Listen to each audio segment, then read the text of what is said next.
Stanley, is that you? Hold on, sweetie. Sorry to keep you waiting. I'm just pulling the bread out of the oven. All right. Okay, there we go. All right, now, I want you to come in and tell me all about your damn. Gotcha!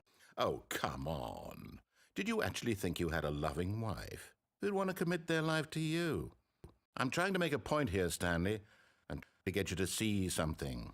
Come inside. Let me show you what's really going on here.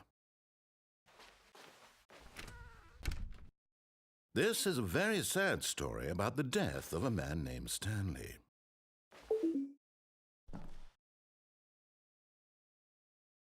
Stanley is quite a boring fellow. He has a job that demands nothing of him, and every button that he pushes is a reminder of the inconsequential nature of his existence.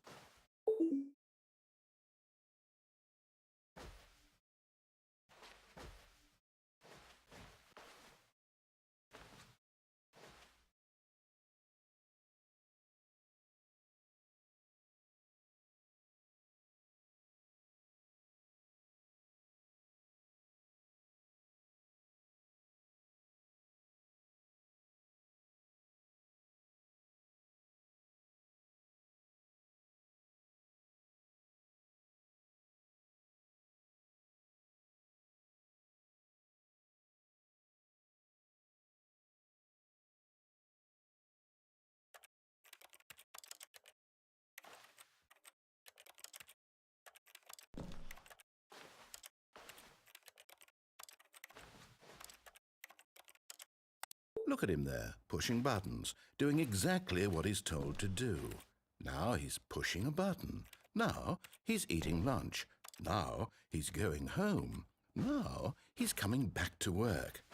One might even feel sorry for him, except that he's chosen this life. But in his mind, he can go on fantastic adventures. From behind his desk, Stanley dreamed of wild expeditions into the unknown, fantastic discoveries of new lands. It was wonderful, and each day that he returned to work was a reminder that none of it would ever happen to him. And so he began to fantasize about his own job.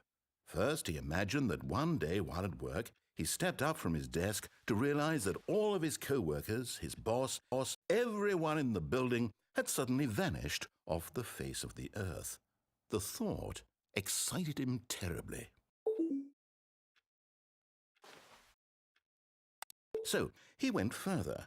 He imagined that he came to 2 open doors and that he could go through either. At last, choice. It barely even mattered what lay behind each door. The mere thought that his decisions would mean something was almost too wonderful to behold. As he wandered through this fantasy world, he began to fill it with many possible paths and destinations.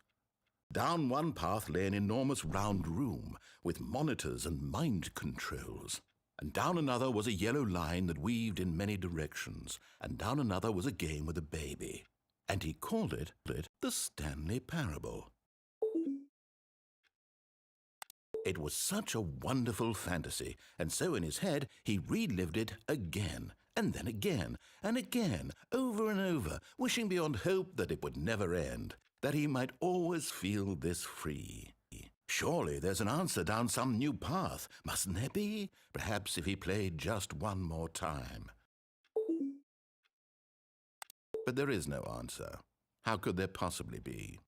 In reality, all he's doing is pushing the same buttons he always has. Nothing has changed. The longer he spends here, the more invested he gets, the more he forgets which life is the real one. And I'm trying to tell him this. That in this world he can never be anything but an observer, that as long as he remains here, he's slowly killing himself. But he won't listen to me. He won't stop. Here, watch this. Stanley, the next time the screen asks you to push a button, do not do it.